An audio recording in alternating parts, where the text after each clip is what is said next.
नमस्कार फ्रेंड्स, मैं भमाराम। तो चलिए शुरू करते हैं आज की कहानी। आज की कहानी का शीर्षक है आशावाद हमें संघर्ष करने की ताकत देता है। हम जिस अनिश्चित समय को जी रहे हैं उनसे हर किसी को प्रार्थना की मुद्रा में ला दिया है। यह प्रार्थना पहले वाली नहीं है कि हम धर्मस्थल या अपने अपने भगवान के सामने जाकर अपने लिए कुछ मांग लें। इसमें अमीर बनने, गरीब दूर करने, बेटा बेटी की शादी करने जैसी कोई मांग नहीं है।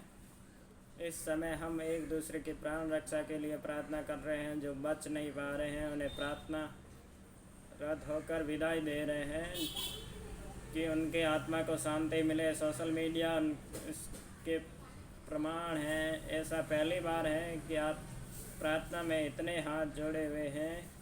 हम भगवान के साथ साथ सरकार से, डॉक्टर, नर्स, वार्ड बॉय, दवा विक्रेता वगैरह से मदद की याचना कर रहे हैं।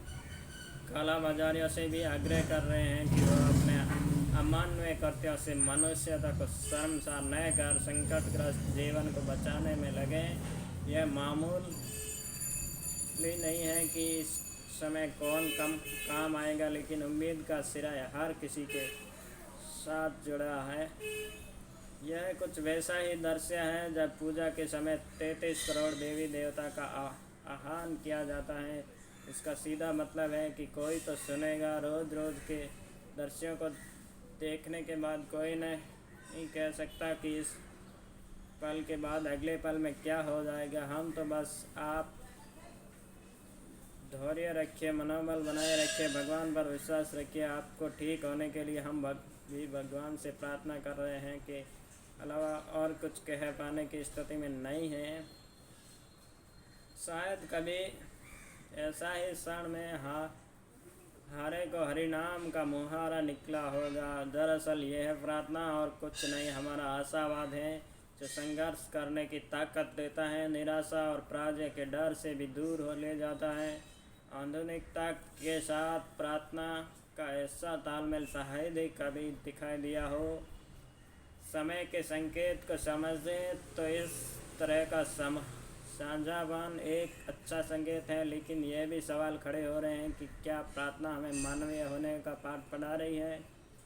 क्या यह प्रेम और करुणा के लिए जगह बना रही है, या यह सिर्फ मौसमी चेतना है जो दुख के दिनों में जन्मती रहती है? मुश्किल तब खड़ी हो जाती है जब हम प्रार्थना को चमत्कार से जोड़ देते हैं, जबकि यह है हमारे मन की करुण पुकार है। हम याद रखें कि जिस प्रार्थना में आस्था होती है वह सकारात्मकता की ओर ले जाती है। अगर उसमें स्वयं आत्मविश्वास और अनास्था है तो कोई लाभ नहीं होता, चाहे वह पूरी धरती और आसमान को गुंजाने वाले ही क्यों न हो।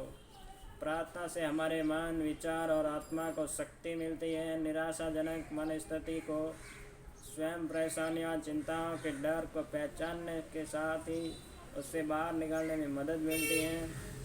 संकट के समय निकली प्रार्थना अगर जीवन का स्थायी भाव बन जाए तो जीवन आशावाद का पर्याय बन जाता है। यह विचार ये है कि क्या आशावाद हमारा स्वभाव बन सकता है?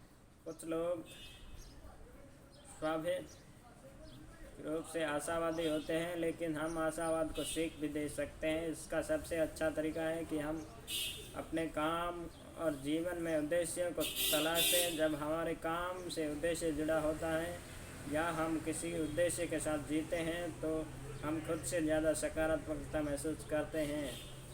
तो आज की अपनी यही समाप्त होती है। अपना और अपना का ख्याल रखिए। नमस्ते।